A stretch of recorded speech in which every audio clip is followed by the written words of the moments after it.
Cumprimentamos a todos com a paz de nosso Senhor e Salvador Jesus Cristo. Estamos iniciando mais um programa EBD na TV. Nós estamos durante agora este segundo trimestre de 2018 estudando nas revistas da CPAD com o tema Valores Cristãos, enfrentando as questões morais do nosso tempo. Hoje nós estaremos estudando a lição de número 3, que tem como título Ética Cristã e Direitos Humanos. Nós temos aí como texto-alvo Êxodo, capítulo 22, versículo 21, que diz: O estrangeiro não afligirás, nem o oprimirás, pois estrangeiros fostes na terra do Egito. E a verdade prática diz: os direitos do ser humano revelados na palavra de Deus têm como fundamento o amor. Então hoje estaremos estudando a ética cristã e os direitos humanos. Veja bem que quando nós falamos de direitos humanos, de um modo geral, nós estamos falando de leis que os homens criaram para o bem viver do ser humano na Terra. E se nós olharmos os direitos humanos que existem hoje, eles são baseados, aí tem como fundamento a democracia. Já na ética cristã, Deus não é democrata. O governo de Deus é teocracia. Tanto é que quando os judeus, os israelitas quiseram um rei, Deus se recusou. Deus disse que não deveriam ter pedido um rei. Na verdade, estavam rejeitando a ele. Estavam rejeitando o seu governo. Deus disse isso para Samuel. Antes disso, Deus já tinha dito que eles iriam pedir um rei e Deus lhes concederia esse rei. Mas veja bem, não era da vontade de Deus. Mas Deus sabia que eles se rebelariam e iriam querer imitar os povos que viviam tanto dentro do seu território como fora do seu território de Israel. Então, na ética cristã, nós vemos os direitos humanos relacionados aí com o amor de Deus para com todos os seres humanos. Então, Deus concede coisas aos seres humanos para que eles vivam bem.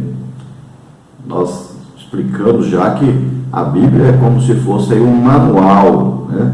Você compra, por exemplo, um celular, você tem um manual técnico, o que você precisa fazer para isso funcionar corretamente. Assim, a Bíblia é o manual de Deus para nós. Nós devemos seguir o que está na Bíblia para que a gente viva bem na Terra. Então, Deus concede aos seres humanos coisas que foram criadas por Deus para que o ser humano vivesse bem na Terra. Veja bem, antes de Deus colocar o homem na Terra, Deus primeiro criou todas as coisas. Depois que tudo estava pronto, é que Deus colocou o ser humano na Terra. É tudo primeiro feito para que depois o ser humano possa viver bem. Os direitos humanos que nós temos hoje no mundo, vigorando no mundo, são baseados na Bíblia. Antigas constituições que nós podemos aí detectar na humanidade, então todas elas, na verdade, foram baseadas na palavra de Deus. Porque antes de existir um povo que inventou alguma coisa dentro de alguma constituição, uma coisa boa para o ser humano, já existia então um ser humano criado por Deus, que Deus colocou na terra. E Deus deu normas a esses homens e deu a eles também direitos para que eles pudessem viver entre si sem se destruírem totalmente. E um dos direitos humanos mais interessantes é a vida. Então, Deus teve que criar normas para que esses homens não se destruíssem, para que eles pudessem viver em paz, porque a paz é a ausência de guerra, e se a ausência de guerra deixa a vida prosseguir, então é importante um direito humano que fale sobre o direito à vida e sobre o direito de paz do ser humano. E assim vão sendo criadas as normas, né, as leis, vão sendo criadas aí as instituições, os fundamentos do bom viver do ser humano sobre a terra. À medida que se torna necessário alguma coisa, então se é criado alguma norma. É assim que funciona. As leis todas são criadas assim. A partir do momento que se faz necessário ter a lei, então vai se ver aí quantos por cento da sociedade estão necessitando de uma lei dentro desse assunto. Então, aí se cria uma lei para regulamentar esse viver dessa porcentagem aí da sociedade. E nós vamos ver que a maioria, então, das leis criadas por Deus, né, foram dadas lá no Monte Sinai, a Moisés, depois passadas para o povo, que eram exatamente as normas que regulamentavam o bom viver daquele povo, principalmente em relação a Deus e depois em relação deles para com eles também e deles para com os povos que viviam na terra. Vimos aqui em Êxodo 22, no texto áudio, falando sobre uma dessas coisas.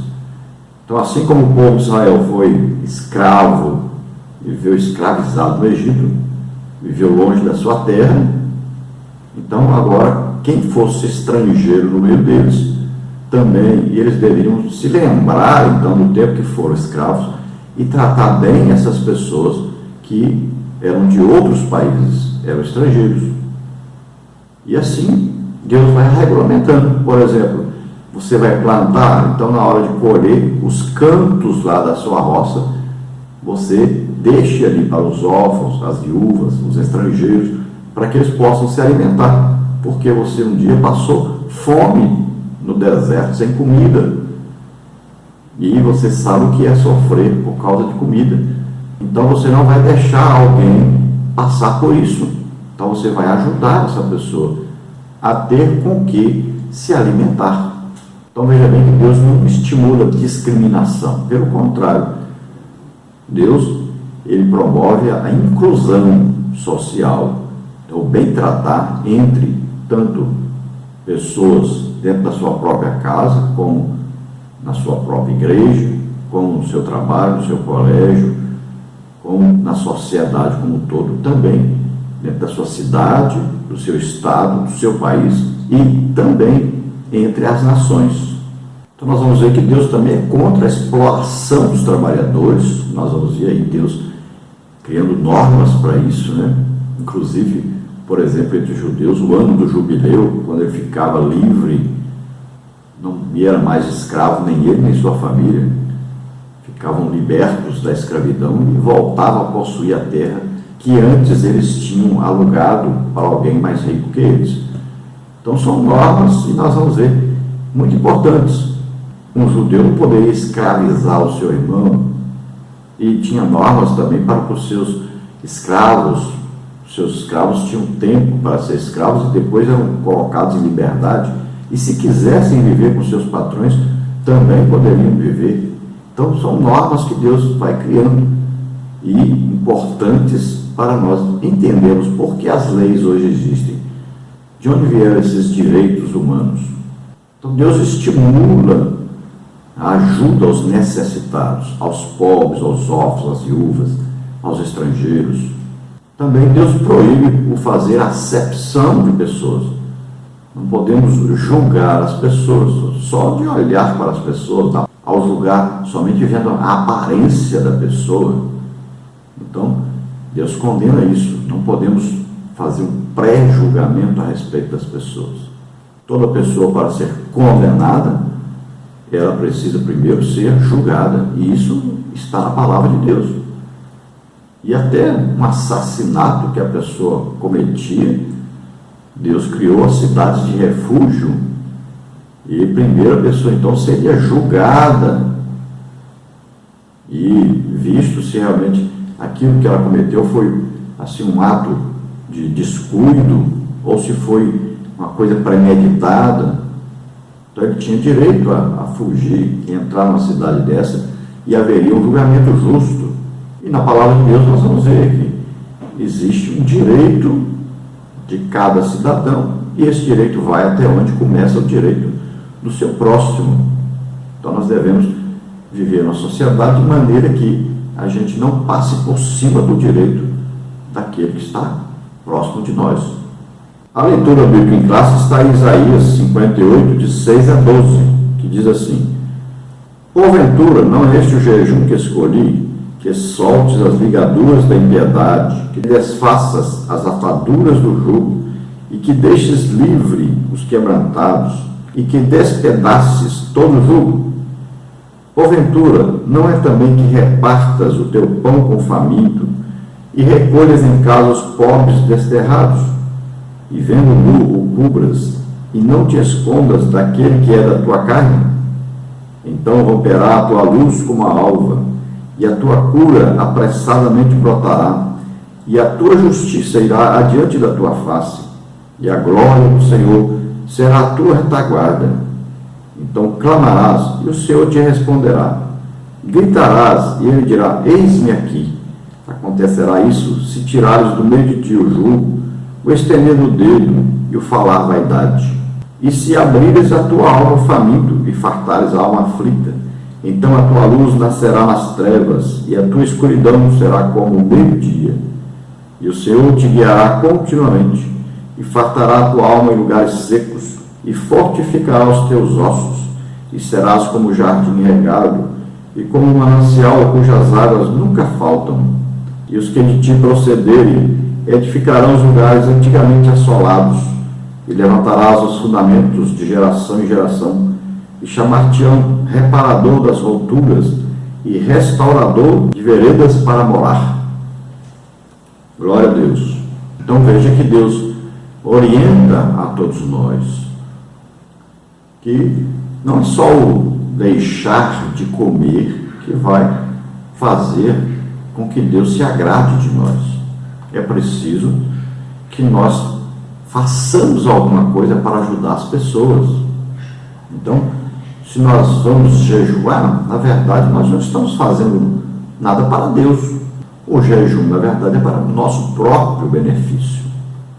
Durante o jejum, você deverá estar orando, estará estudando a palavra de Deus e estará fazendo alguma coisa para ajudar o seu próximo. Porque quando você se aproxima de Deus, Deus ama as pessoas e quer ajudar as pessoas. Então, por exemplo, quando eu vou pregar em qualquer lugar, eu vou com a intenção de quê? De ajudar as pessoas, eu vou orar para que elas sejam curadas. Então, eu vou ficar o dia inteiro sem comer. Eu estou em jejum por quê? Porque eu devo estar pronto para expulsar demônios, eu devo estar pronto para ouvir a voz de Deus e transmitir o que Deus quer falar com este povo. Eu devo estar em jejum por quê? Porque eu vou ficar mais sensível ao Espírito Santo e eu vou estar o quê? Sendo uma vasilha para que Ele possa me encher, para que eu possa passar isso para as pessoas. Então veja só, o jejum não é para o nosso proveito, mas deve ser feito em benefício dos outros, sempre para ajudar as outras pessoas. E esse é o jejum que agrada a Deus. E por isso mesmo, Jesus tem curado em cada congregação aí 100, 100 e tantas pessoas, mais de 1000 pessoas por mês. Nós estamos em Joinville agora, desde o dia 23/3, e de lá para cá, hoje, dia 10, Jesus já curou mais de 450 pessoas. Nós temos feito visitas nos lares, todas as pessoas sendo curadas e aceitando Jesus. São mais de 40 almas que aceitaram Jesus. Então, uma maravilha que Deus faz, porque a intenção sempre é ajudar as pessoas. Então, esse é o jejum que agrada a Deus. Então, é na Bíblia, na palavra de Deus, que nós vamos encontrar os fundamentos dos direitos humanos. E se nós somos igreja, então nós temos que propagar esses direitos humanos, nós temos que ajudar as pessoas, temos que amar as pessoas, porque é a vontade de Deus. Olha, Jesus resumiu toda a lei na palavra amor. Amor que amar a Deus sobre todas as coisas e amar ao próximo como a nós mesmos. Então, o que devemos fazer? Se nós gostamos de ser bem tratados, nós vamos tratar bem as pessoas. Se nós não queremos passar fome, nós não vamos deixar ninguém passar fome. Se nós gostamos de ter uma roupa para vestir, nós não vamos deixar ninguém sem roupa para vestir. Então, é assim, se nós amarmos aos outros como a nós mesmos, todos vamos tratar bem as pessoas, todos vamos ajudar as outras pessoas, para que ninguém esteja em pobreza, em necessidade absoluta. Não foi assim que aconteceu com a igreja quando começou? Não havia ninguém entre eles que passava fome. Também não havia ninguém sobrando, porque todos se ajudavam. O Barnabé, por exemplo, vendeu a propriedade e depositou aos pés dos apóstolos o dinheiro para que eles pudessem ajudar os pobres, os necessitados. Esse é exemplo para nós, é exemplo para a igreja. Os nossos líderes, nossos pastores deveriam fazer isso. O dinheiro que é arrecadado não é propriedade de um pastor, mas é para abençoar aqueles que têm necessidade na comunidade em que a igreja está ali. E também para enviar missionários para o mundo inteiro, transmitir a palavra de Deus. Não é para enriquecimento de um pastor, de um líder. Não. O dinheiro é para ser distribuído para ajudar as pessoas. Nenhum dos apóstolos, pelo que consta na Bíblia, morreu rico. Todos eles usavam o dinheiro que entrava para ajudar os outros. Menos um, o Judas, né? Tirava parte do dinheiro. E veja o fim de Judas. Nós estamos vivendo uma época que talvez você ache que os direitos humanos ajudam mais os bandidos do que os justos, né? Mas não é verdade. Os direitos humanos não foram criados para ajudar bandidos. Às vezes nós vemos que as pessoas que têm mais dinheiro, mais condição financeira, são mais beneficiados, porque podem pagar mais advogados, descobrem aí brechas na lei, né? Na verdade, eles se tornam mais desonestos do que já são e vão descobrindo brechas que foram deixadas na edição das leis. E eles se aproveitam disso. Mas isso eles estão fazendo o quê? Estão transgredindo mais ainda e estão cometendo pecado. E um dia você vai ver a diferença entre o justo e o ímpio, entre aquele que serve a Deus e o que não serve, entre aquele que é honesto e o que não é, entre aquele que faz aí todo tipo de falcatruas e aquele que procura viver de uma maneira honesta, santa e irrepreensível. Então nós vamos ver alguns grupos, né, que têm uma ideologia fora daquilo que a palavra de Deus ensina, fora do que a boa convivência com o ser humano ensina, que usam muitas vezes a legislação, os direitos humanos, exatamente para tratarem mal a sociedade, para ofenderem as pessoas, para tomar os direitos das pessoas, para enriquecer as custas das pessoas e até para terem direito a transgredir os direitos dos outros, por incrível que pareça. Então nós vemos, por exemplo, aí, que todo ser humano ele não pode ser considerado culpado de nada enquanto não for julgado. E um julgamento honesto, onde o dinheiro não pode prevalecer, a condição financeira não pode prevalecer sobre aquele que não tem condição financeira. Nós podemos ver aí um caso interessante sobre Paulo. Paulo era o quê? Um cidadão romano por nascimento. Paulo era de Tarso e lá era uma colônia romana. Então, quem nasceu ali passou a ter direito, como qualquer cidadão romano, às normas romanas. E uma das normas romanas era que um romano não poderia ser amarrado, não poderia ser açoitado, sem primeiro ter um julgamento. E nenhum romano poderia ser condenado à morte sem haver um julgamento. E o julgamento deveria ser feito por romanos. E Paulo se valeu disso, né? Nós vamos ver que Paulo, quando foi preso, e lá em Filipos, ele se valeu desse direito. Também quando depois ele foi preso em Jerusalém, que já tinham amarrado e já iam começar a fazer interrogatório, já iam bater, né, dar chicotadas, e imediatamente Paulo reivindicou o seu direito como cidadão romano. Então, na primeira vez ele apanhou e foi preso, porque não reivindicou antes. Mas agora não, ele já aprendeu, né? Já apanhou, agora já aprendeu. E agora então ele reivindica seu direito como cidadão romano. E dessa vez ele não vai apanhar, ele vai ser julgado. Depois ele mesmo apela para o julgamento máximo do romano, que era ser julgado pelo próprio imperador em Roma. E Paulo reivindicou isso porque ele estava correndo o risco de ser morto. Então ele reivindicou isso e foi aceito a sua reivindicação. E ele foi colocado no navio e enviado para Roma para ser julgado lá pelo imperador. Então, toda vez que um cidadão, ele, para receber uma causa trabalhista, por exemplo, para não ser preso ou não ser condenado, ele reivindica as leis, né? Reivindica a ação de um advogado, qualquer coisa assim, ele está o quê? Usando os direitos humanos. Veja só, é interessante saber disso. Os direitos humanos é que garantem ao cidadão o seu direito de ser julgado, de sua causa ser julgada, dá a ele o direito de liberdade, de ter acesso à educação, de ter acesso, por exemplo, à internet, de ter acesso aos locais públicos. Tudo isso está dentro dos direitos humanos.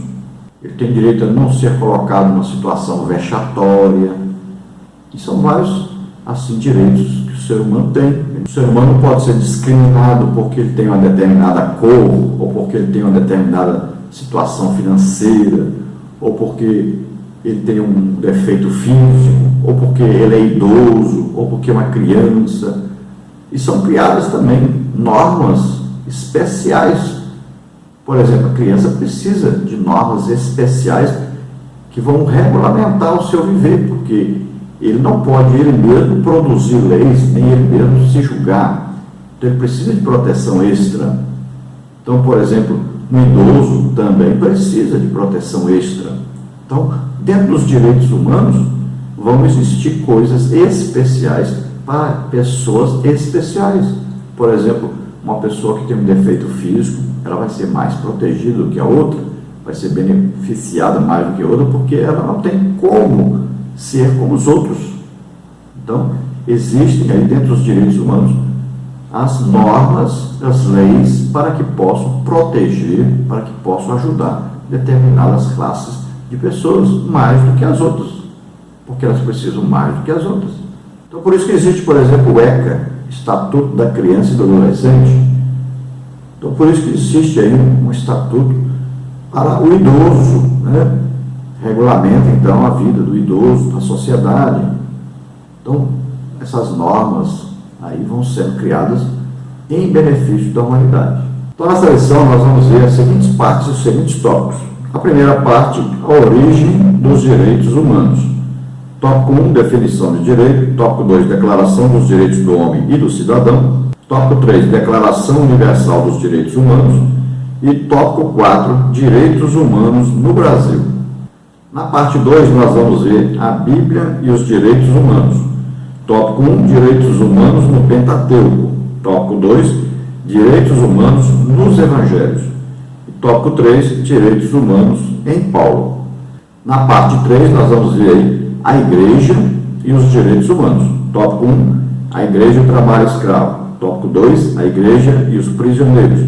Tópico 3, a Igreja e o problema social. Então, vamos ver na parte 1, a origem dos direitos humanos. Tópico 1, definição do direito. Tópico 2, declaração dos direitos do homem e do cidadão. Tópico 3, direitos humanos no Brasil. Tópico 1, então, definição de direito.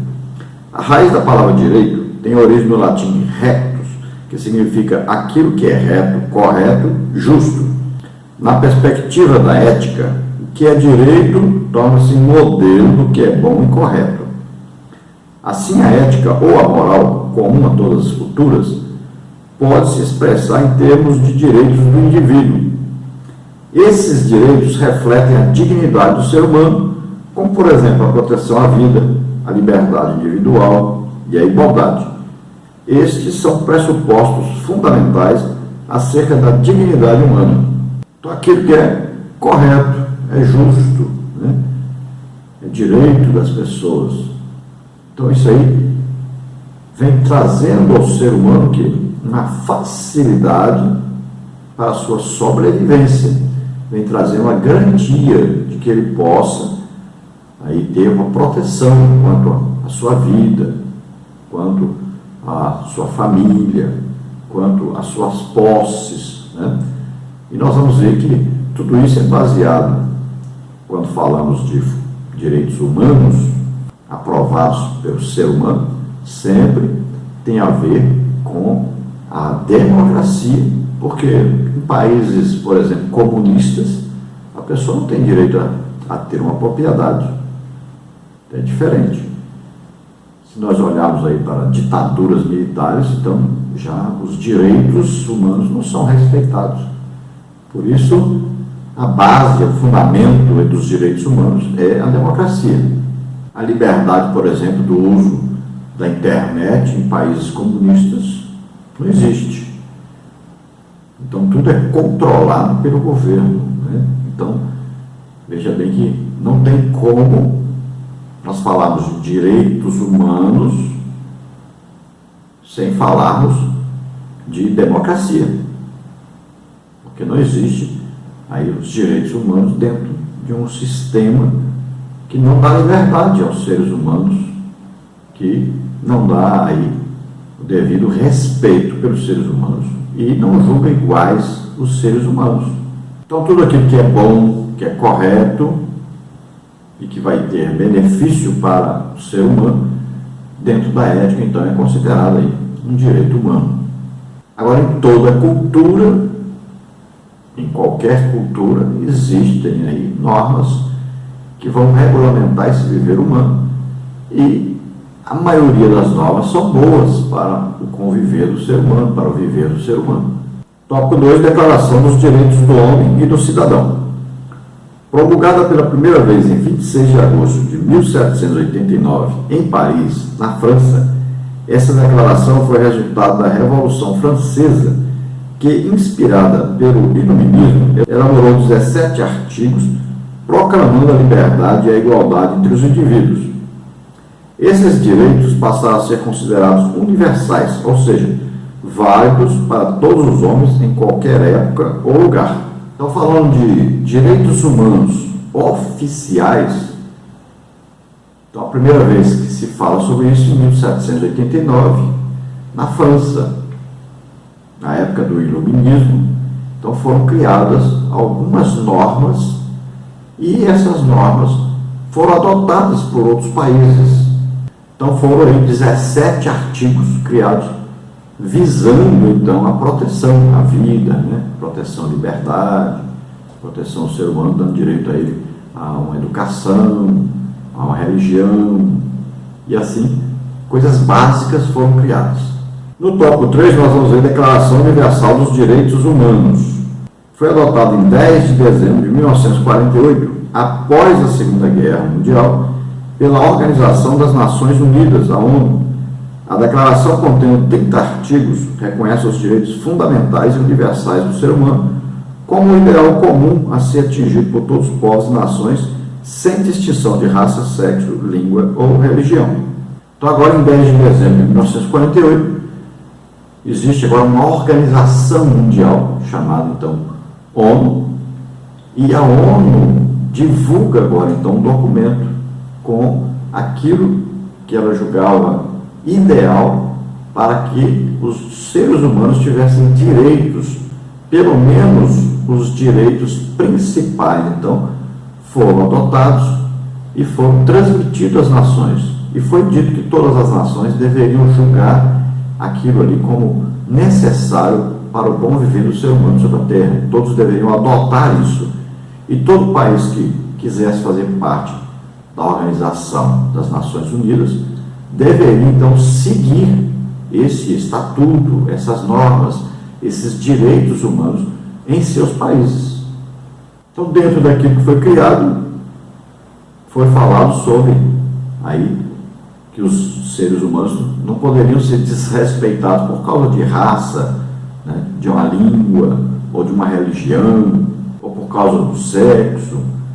Então, todas as pessoas deveriam ser respeitadas dentro da sua individualidade. É claro que hoje existem os exageros, né? A ONU, por exemplo, quer obrigar os países, como países africanos, né, a seguirem normas absurdas. Isso usa uma força do dinheiro que possui, da ajuda que manda para os países, para obrigar os países a seguir isso. Agora, é interessante isso. Por que eles não obrigam a Arábia Saudita, por exemplo, a seguir a agenda gay? Porque eles são ricos? Então, veja só. Eles são assim, eles obrigam as pessoas pobres, os países pobres, a seguir coisas absurdas, antiéticas, antibíblicas, e pressionam de toda maneira, até cortam a ajuda a esses países. Mas quando vão tratar com países ricos, então eles não obrigam nada, nem mencionam tais leis, e eles não fazem nada contra, não exigem nada. Então, infelizmente, é assim que funciona. Tópico 4. Direitos humanos no Brasil. Em nosso país, a expressão direitos humanos foi popularizada durante a década de 1980. Nessa época, militantes políticos de esquerda passaram a usar a expressão em oposição ao regime militar. Hoje, após a redemocratização do Brasil e a concessão de amplos direitos ao cidadão, a expressão direitos humanos tem sido associada constantemente a direitos de bandidos. Discute-se, por exemplo, que os direitos humanos deveriam valer unicamente para os humanos direitos. Então, no Brasil, em 1980, passou-se, então, a divulgar mais sobre esses direitos humanos, embora antes já existissem. Mas começou a ser cobrado, então, pelas classes sociais que eram aí massacradas, né, pelo sistema militar, pelo sistema de ditadura pelo qual o país passava.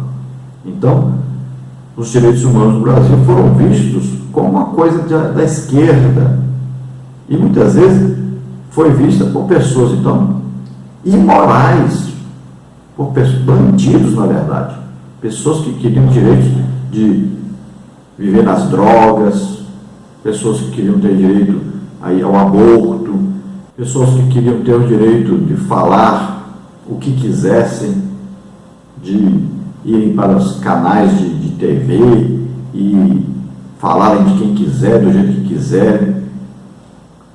Pessoas que queriam ter o direito de usarem a imprensa, por exemplo, para piadas sujas, para cenas de sexo, para todo tipo de moralidade. Então, veja só, no Brasil os direitos humanos foram confundidos, então, com uma liberdade para transgredir, na verdade, os direitos humanos. Então, nós vamos ver no Brasil, por exemplo, um governo que prejudicou o país, deu tremendos prejuízos ao Brasil, inclusive realizando grandes negócios na área do petróleo, que causou grande prejuízo ao Brasil. Foram antiéticos, foram imorais, foram antidireitos humanos, mas que sempre pregaram que são defensores do direito humano. Então, é uma verdadeira quadrilha assaltando o país. Então, por isso, houve uma confusão no Brasil sobre o que é realmente direito humano ou não. Mas, na verdade, os direitos humanos vêm para proteger e ajudar o cidadão. Vamos ver a parte 2, então, a Bíblia e os direitos humanos. Tópico 1, direitos humanos no Pentateuco. Tópico 2, direitos humanos nos Evangelhos. Tópico 3, direitos humanos em Paulo. Tópico 1, então, direitos humanos no Pentateuco. Os 5 livros de Moisés revelam o código divino e indicam a maneira de viver do seu povo, Deuteronômio 6, de 1 a 9. Nesses escritos há um arcabouço de concepções libertárias e igualitárias que antecedem a muitos direitos que vão aparecer na modernidade.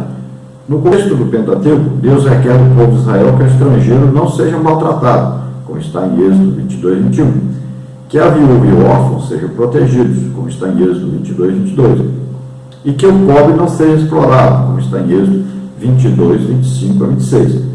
Tais preceitos eram estranhos no mundo antigo e constitui-se uma espécie de síntese da Torá, o cuidado divino para com os menos favorecidos e o valor da dignidade humana. Olha o que está escrito em Deuteronômio 6, de 1 a 9. Estes, pois, são os mandamentos, os estatutos e os juízos que mandou o Senhor, o vosso Deus, para se vos ensinar, para que os fizesseis na terra a que passais a possuir, para que temas ao Senhor teu Deus e guardes todos os seus estatutos e mandamentos, que eu te ordeno, tu e o teu filho do teu filho, todos os dias da tua vida, e que teus dias sejam prolongados. Ouve, pois, ó Israel, e atenta, que os guardes, para que bem te suceda e muito te multipliques, como te disse o Senhor, Deus de teus pais, na terra que mana leite e mel. Ouve, Israel, o Senhor nosso Deus é o único Senhor. Amarás, pois, o Senhor teu Deus de todo o teu coração, de toda a tua alma, de todo o teu poder. Estas palavras que hoje te ordeno estarão no teu coração. As intimarás a teus filhos, e delas falarás assentado em tua casa, e andando pelo caminho, e deitando-te e levantando-te. Também as atarás por sinal na tua mão, e te serão por testeiras entre os teus olhos. E escreverás nos umbrais de tua casa e nas tuas portas. Então veja só que coisa maravilhosa. Deus entregou ao povo de Israel, então, no Monte Sinai, no Monte Horebe, as normas, as leis que regeriam o povo de Israel e que proporcionariam ao povo de Israel um bom viver tranquilo, em prosperidade financeira e em comunhão com Deus. Deus estava disposto a abençoá-los em tudo. Eles precisavam seguir isso, obedecer essas normas de Deus. Mas, infelizmente, eles foram rebeldes a Deus, desobedeceram. O que eram essas leis, na verdade? Eram os direitos humanos entre eles. E eram o quê? Normas da aliança que eles fizeram com Deus. Então, deveriam seguir aquilo para que a aliança fosse preservada e eles vivessem muito bem na terra que Deus havia prometido a eles. E nessas normas de Deus, nesses direitos humanos que Deus deu para eles, estava contido lá para tratar bem o estrangeiro, os órfãos, as viúvas, estava tudo ali. Uma organização social. Se eles tivessem praticado aquilo, obedecido aquilo, seriam a principal nação do mundo e sempre seriam um exemplo de povo abençoado por Deus. Tópico 2, os direitos humanos nos evangelhos. A mensagem de Cristo presente nos evangelhos resume-se na prática do amor a Deus e ao próximo, Mateus 22, 37 a 40. Durante o seu ministério, Jesus quebrou vários paradigmas da cultura dominante. Ao curar no sábado, Cristo colocou a dignidade humana acima do legalismo, Mateus 12, 10 a 13. Ao conversar com a samaritana, Cristo se opôs ao preconceito ético, João 4, 9 e 10. Ao jantar em casa de Levi, o publicano, Cristo rechaçou atitudes discriminatórias, Marcos 2, 14 a 17. Ao receber e abençoar os meninos, Cristo defendeu os direitos das crianças, Lucas 18, 15 a 16. Assim, a palavra de Deus mostra que a fé cristã não está desassociada das necessidades humanas. Então, Jesus Cristo foi um exemplo de transmissor dos direitos humanos e do bom conviver com os seres humanos. Não quer dizer que ele não condenou o pecado, pelo contrário, condenou todo o tempo o pecado, tratou religiosos, falsos religiosos, de uma maneira diferente do que ele tratava as outras pessoas. Então, os hipócritas sofreram muito aí quando Jesus tratava com eles. Mas Jesus incentivou o amor entre as pessoas e sempre demonstrou isso em suas atitudes, em suas pregações, sempre esteve ali abençoando as pessoas, curando, libertando as pessoas, fazendo milagres para ajudar as pessoas, sempre mostrando que o amor é que é o mais importante. Amar a Deus sobre todas as coisas e ao próximo como a si mesmo. E ele mesmo ensinou que o próximo é aquele que está precisando. Qualquer pessoa que está precisando, qualquer pessoa que está próximo de nós, é o nosso próximo. Ao contrário do que ensinavam aqueles que representavam Deus na sociedade. Também ele mostrou que um dia não poderia ser mais importante que uma pessoa. Também ele mostrou que um filho não era mais importante ele dar dinheiro para a igreja do que sustentar o seu próprio pai e mãe. Então ele mostrou que os filhos devem honrar os pais e as mães, e mais importante é não deixar que eles passem fome. E era ensinado pelos religiosos que poderiam deixar o pai e a mãe passar fome desde que trouxessem o dinheiro para o templo. Então Jesus foi quebrando esses paradigmas, foi quebrando esses ensinos contrários à palavra de Deus. Então Jesus, por exemplo, conversou com a mulher que o judeu não fazia no meio da rua. Jesus conversou também com mulher que era samaritana, e os judeus não tinham nenhum tipo de comunhão com os samaritanos, porque eles eram descendentes aí de povos que veio de uma mistura com os assírios que invadiram o norte de Israel. Então tinha uma inimizade, e Jesus quebrou isso. Também vemos Jesus entrando na casa de pecadores. Veja bem, Jesus come junto com Levi em sua casa, um cobrador de imposto. Ele também come na casa de outro homem considerado pecador, que era cobrador de imposto, o Zaqueu. Olha só, diziam todos que essas pessoas eram as piores pessoas da sociedade, porque eram judeus e que serviam ao governo romano. Mas Jesus não discriminou ninguém. Pelo contrário, ele levou a presença de Deus, ele levou o amor de Deus a todas essas pessoas. Então, quanto à mulher samaritana, como ela era de outra nação, né, era ali do norte de Israel, misturada ali a sua descendência com povos assírios, então a etnia, né, aí a discriminação étnica, Jesus quebrou. Ao abençoar as crianças, colocar as crianças no colo, abençoar as crianças, orar pelas crianças, então veja bem que Jesus estava tratando as crianças de modo especial, mostrando que crianças têm que ser tratadas de modo especial. Então devemos aprender que a igreja está na sociedade para que ela possa transmitir isso, o amor a todas as pessoas, considerar todos necessitados do amor de Deus e do amor de uns para com os outros. No tópico 3, direitos humanos em Paulo. Em suas cartas, o apóstolo dos gentios reconhece o direito de igualdade entre as raças, as classes sociais e o gênero, Gálatas 3:28. O apóstolo também legitimou o uso dos direitos civis ao ser preso em Jerusalém, quando ele revocou sua cidadania romana para não ser açoitado, como está em Atos 22:25-29. E ao perceber as manobras dos judeus para condená-los sumariamente, o apóstolo reivindicou o direito de um julgamento justo e apelou para César, como está em Atos 25:9-12. Assim, as Escrituras nos estimulam a defesa de nossos direitos e de nossa cidadania.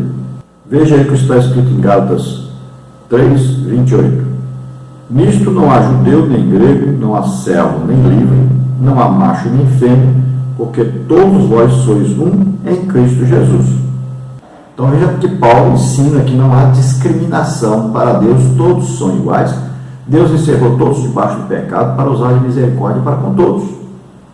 Veja bem, quando nós falamos, por exemplo, em calvinismo, o calvinismo faz discriminação. Eles dizem que Deus escolheu uns para ser salvos e outros para serem condenados. Já pensou? Deus estaria fazendo discriminação de pessoas. Mas não, a Bíblia ensina para nós que Deus ama a todos.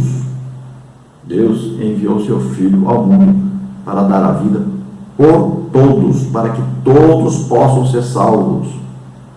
Está também em 1 Timóteo 2,4. Deus quer que todos sejam salvos.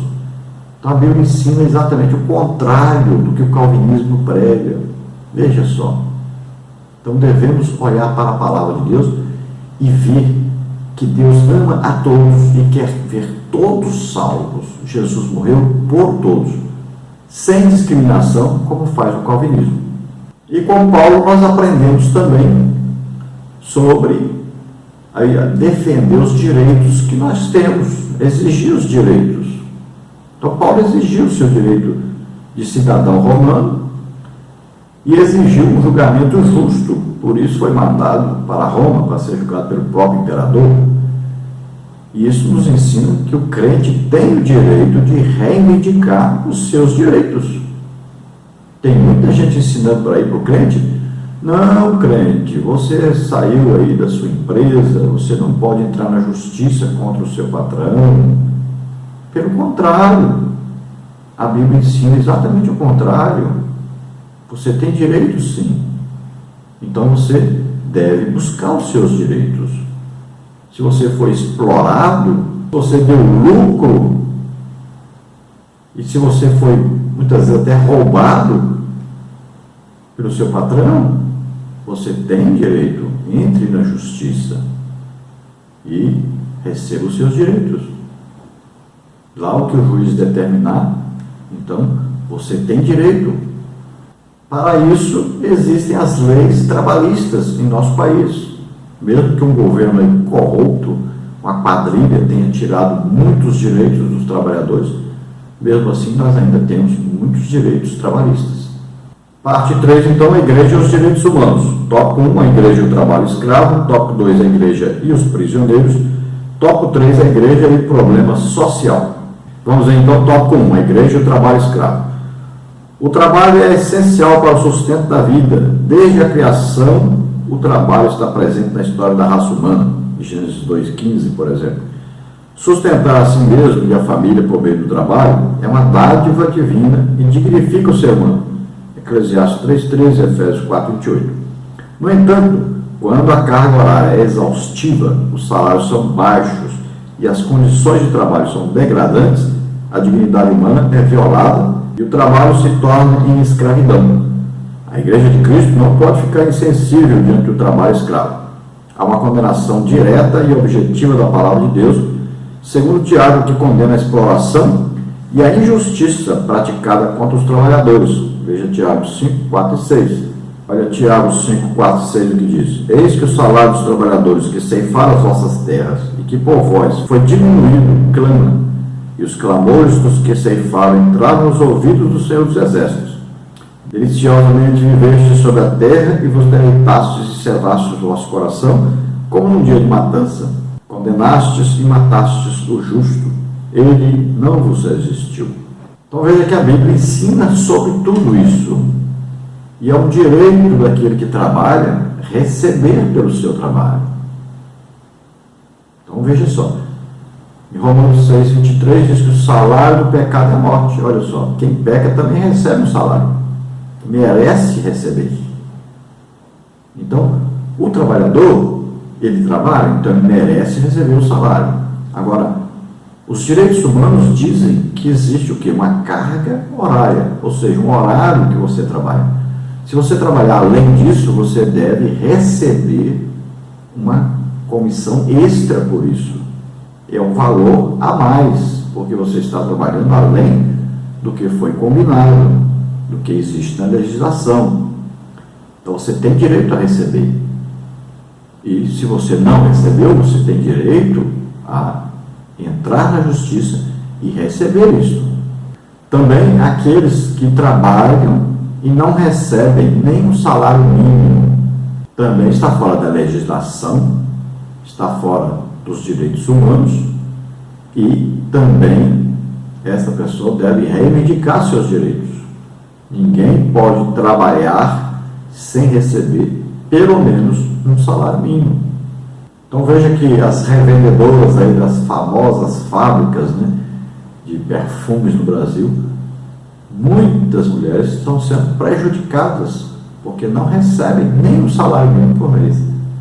Depois vão ter que entrar na justiça, tem todo aquele processo para reivindicar os seus direitos, porque não pode, a legislação brasileira diz que ninguém pode trabalhar sem receber pelo menos um salário mínimo.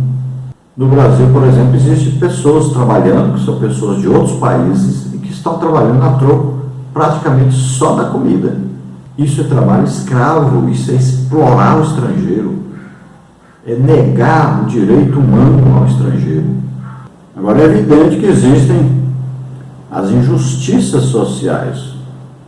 Por exemplo, eu mesmo já fez 2 anos que eu estou desempregado e quase 2 anos que entrei na justiça e até hoje não recebi nada. Então, veja só, isso é um tipo de injustiça social, a demora em julgar as causas, né? Nós vamos ver que existem várias pessoas que, depois de tantos anos presos, por exemplo, descobriram que eles eram inocentes. Então foi uma injustiça causada a essa pessoa. E nós vamos falar exatamente agora, no próximo tópico, sobre os prisioneiros. Tópico 2, então, a igreja e os prisioneiros.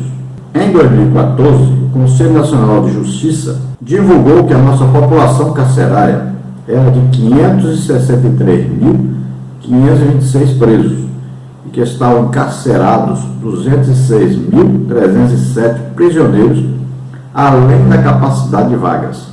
Somado ao problema da superlotação, os presídios públicos também não oferecem as condições mínimas de dignidade humana, higiene e salubridade. Nosso índice de reincidência no crime é de 70%, o que demonstra a ineficiência do Estado na ressocialização dos prisioneiros. A Igreja não pode negligenciar o seu papel de visitar e evangelizar os encarcerados. Hebreus 13:3. Por meio da ação dos servos de Cristo, os prisioneiros recebem dignidade e, sobretudo, a salvação. Mateus 25, 36 a 40 e Lucas 4:19. É um caos o que acontece hoje no sistema prisional do Brasil. Nós sabemos que o ideal seria que os presos fossem colocados em fazendas agrícolas, onde eles estariam plantando, estariam colhendo, e o seu sustento seria mantido por eles mesmos. Nós sabemos também que a sociedade considera injusto os prisioneiros receberem aí salários melhores do que aqueles que estão lá de fora trabalhando. Então, a família deles recebe um salário melhor do que os próprios trabalhadores. A sociedade acha isso absurdo? Acha absurdo. Considera aí um direito ilegal? A sociedade considera, mas foram feitas leis e aprovadas. Agora veja só, os prisioneiros não podem viver de maneira subhumana. Então, eles têm que ter pelo menos um local onde eles possam dormir, o seu horário de dormir, onde eles possam comer uma comida decente, onde eles possam ter aí direito a uma educação, a um trabalho. E a igreja é importantíssima no trabalho de ressocialização desses presos, porque a recuperação deles é praticamente nula. As pessoas estão saindo piores do que entraram nas suas prisões. Então a igreja precisa ajudar, pregando o evangelho, visitando os prisioneiros, falando do amor de Deus, falando a verdade para eles, que Deus os ama e Deus quer abençoá-los. Então a igreja precisa trabalhar nisso. E Jesus vai dizer, e Jesus disse: estive preso e não fostes visitar-me. Perguntaram: mas quando o Senhor esteve preso e nós não fomos visitá-lo? E ele diz então que quando alguém estava preso e ninguém foi visitá-lo, então estavam fazendo isso com o próprio Jesus. Então nós devemos olhar que existe a necessidade de nós visitarmos os presos, de ajudá-los, de pregarmos o Evangelho para eles. Assim como os doentes. Jesus disse: estive doente, não fostes ver-me. Então olha só, nós devemos fazer o trabalho da igreja. A igreja é para fazer o trabalho de igreja. Infelizmente, o dinheiro que deveria ser usado para fazer o trabalho da igreja é usado em outras coisas, principalmente para serviços particulares, para adquirir aí bens particulares da liderança. Mas o dinheiro deveria estar sendo usado para benefício desse trabalho de visitação aos prisioneiros, aos doentes nos hospitais, ajudar as pessoas necessitadas que estão desempregadas e várias outras coisas. Em Imperatriz, por exemplo, podemos citar, o pastor presidente Raul Cavalcante Batista tem ajudado muito as comunidades. Nós temos lá a clínica para os viciados, os drogados, aqueles que têm algum tipo de vício, a recuperação deles. Temos aí o trabalho com os idosos, temos aí a construção de casas para aqueles que têm necessidade, a construção de igrejas nos interiores. Temos aí um trabalho de missionários em 23 países que estão pregando a palavra de Deus. Temos aí os mutirões sociais, onde se vai nos bairros, leva-se médico, dentista, cestas básicas. Então, deve haver, por parte da igreja, uma preocupação no trabalho de ação social. E existe o trabalho de capelania, na polícia, no exército, no pronto-socorro, nas prisões. Então existe o trabalho também sendo feito assim. Então a igreja deve se preocupar com essa parte de ação social. Tópico 3, a igreja e o problema social. Os principais problemas sociais do Brasil são o desemprego, a precariedade de moradia, a saúde, a segurança, a educação e outros. Como resultado da ineficiência do Estado, os índices de violência e de criminalidade aumentam a cada dia. É consenso que tais problemas são agravados pelo desvio das verbas públicas por meio da nefasta prática da corrupção. Abacuque, em sua época, constatou problemas similares: opressão, violência, litígio, impunidade, suborno e juízo distorcido. Abacuque 1, de 1 a 4. O profeta tinha consciência de que o mal a ser combatido era o pecado. Assim como fez Abacuque e como ensina o cronista, a igreja deve unir forças para restaurar a nação por meio da confissão sincera e do clamor a Deus. 2 de Crônicas 7,14. Veja aí o que diz 2 de Crônicas 7,14. Se meu povo, que se chama pelo meu nome, se humilhar e orar e buscar minha face e se converter dos seus maus caminhos, então eu ouvirei dos céus e perdoarei os seus pecados e sararei a sua terra. Então no Brasil nós passamos por situação difícil por causa do Estado. O Estado deveria prestar um serviço, dar um retorno pelos impostos, e não dá esse retorno. Então falta muita coisa. E o problema também é muito grave quanto à corrupção, porque o dinheiro que é enviado para fazer uma coisa também é desviado pelo caminho. Então a igreja tem que procurar suprir essas necessidades. Então nós vamos ver aí pessoas passando fome, passando frio, pessoas sem moradia, pessoas doentes, pessoas sendo abusadas, pessoas que estão vivendo na prostituição para poder ter o que comer. Então existem vários problemas sociais e a igreja pode ajudar nisso. Então a parte deve ser feita pela igreja.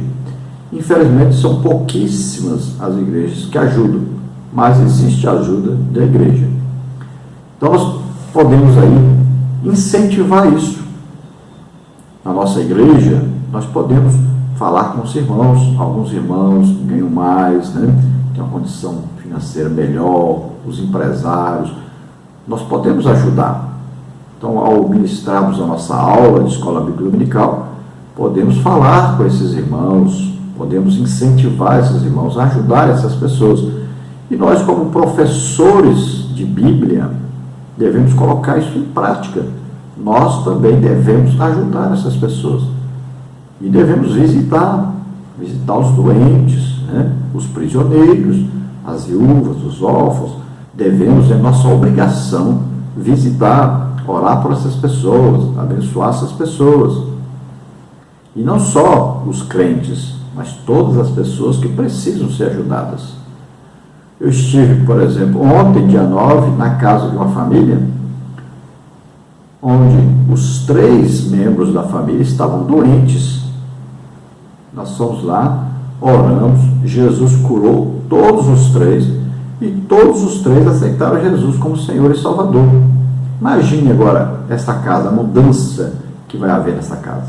O dinheiro que ganhavam estava todo indo para a farmácia, para médico. Havia ali uma divisão muito grande entre os membros da família por causa das doenças. Imagine, pessoa dentro de casa o tempo todo, sofrendo, reclamando de dores, tomando remédio, não consegue dormir de noite. Imagine a tensão que existe, a depressão tomando de conta. Então, olha só a mudança que pode fazer uma visita de um professor de escola bíblica dominical, de um servo de Deus. Seja você quem for, faça o que for na igreja. Ajude, visite as pessoas. Deus quer usar você como instrumento do amor de Deus para a transformação das vidas, da situação pela qual estão passando. Seja instrumento de Deus, ofereça-se, coloque-se à disposição de Deus para fazer. Existe uma grande obra a ser feita. Então existe aí um aumento de criminalidade e de pessoas envolvidas com drogas. Então é uma coisa absurda. Pessoas na prostituição, uma coisa absurda. Então a igreja precisa sair das 4 paredes, precisa visitar essas pessoas, falar do amor de Deus, levar a elas aí a oportunidade de perdão, de salvação, de mudança, de transformação de vidas. E os nossos políticos também precisam de ouvir o Evangelho, precisam receber a salvação, precisam se arrepender de estarem fazendo coisas erradas. Vamos ajudar. Vamos à conclusão então. A conclusão diz: nenhum outro livro tem enaltecido tanta dignidade humana como faz a Bíblia Sagrada. As Escrituras revelam o amor de Deus sem acepção de pessoas. João 3,16, Romanos 2,11. A igreja é advertida em perseverar na prática do bem ao próximo. 2 Tessalonicenses 3,13. E os que ficam impassíveis diante da violação dos direitos humanos são considerados pecadores, como está em Tiago 4,17. Tiago 4,17 diz: aquele, pois, que sabe fazer o bem e não o faz, comete pecado. Romanos 2,11 diz que porque para com Deus não há acepção de pessoas. Em João 3,16 nós sabemos, porque Deus amou o mundo de tal maneira que deu seu Filho unigênito, para que todo aquele que nele crê não pereça, mas tenha a vida eterna.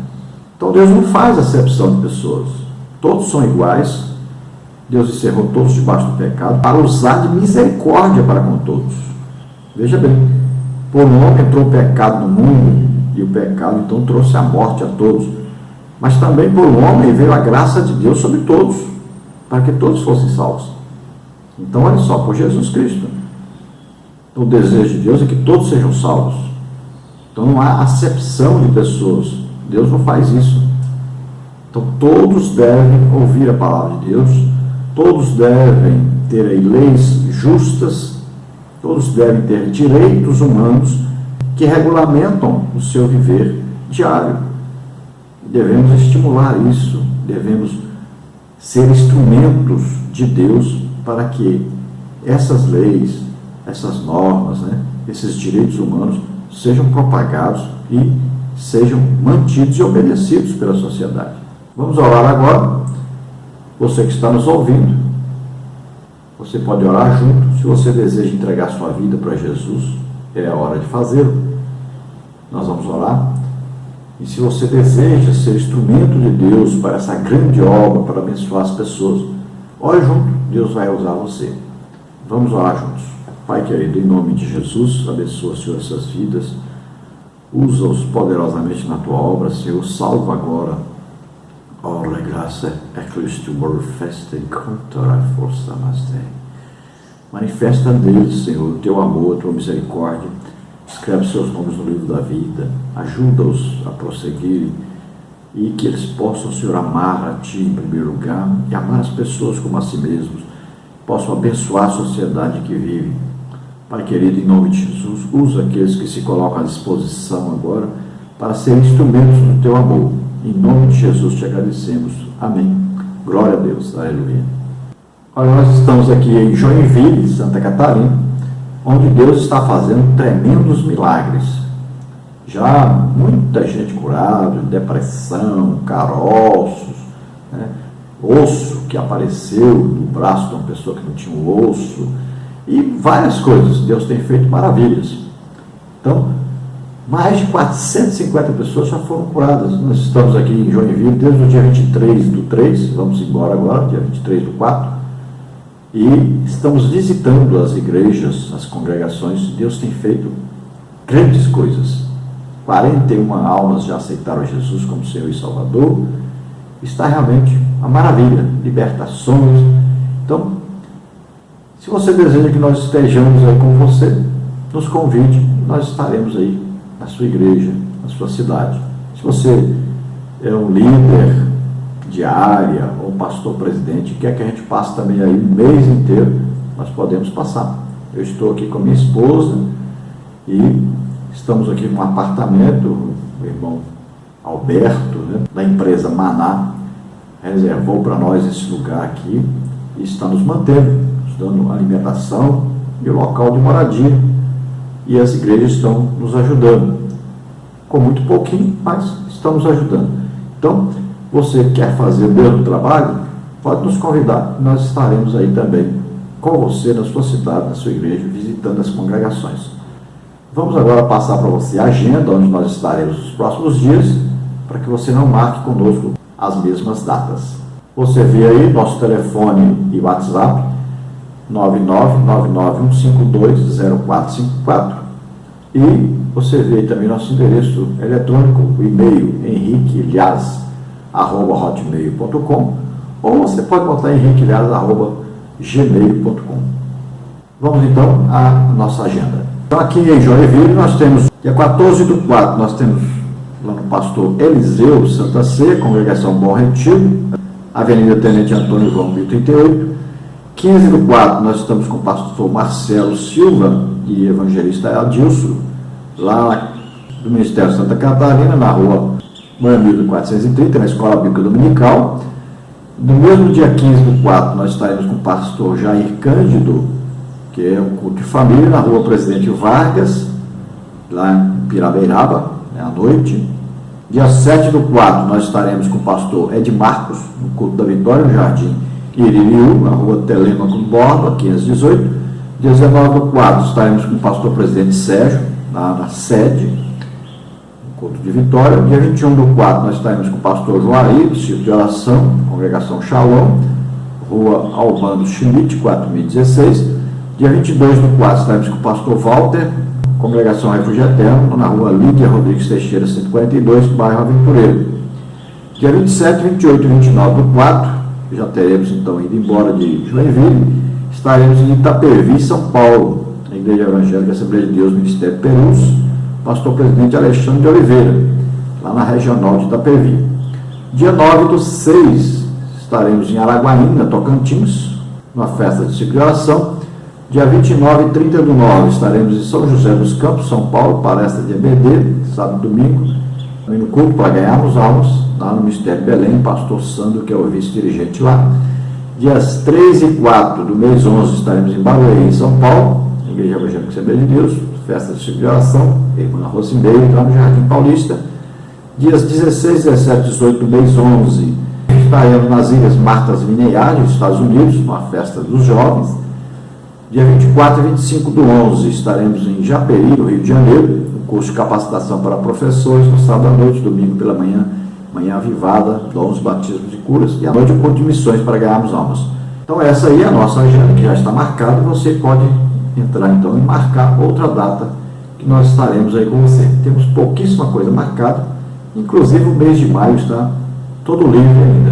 Então entre em contato conosco o mais rápido possível e nós estaremos aí com você, na sua cidade, na sua igreja. Glória a Deus, a paz do Senhor todo.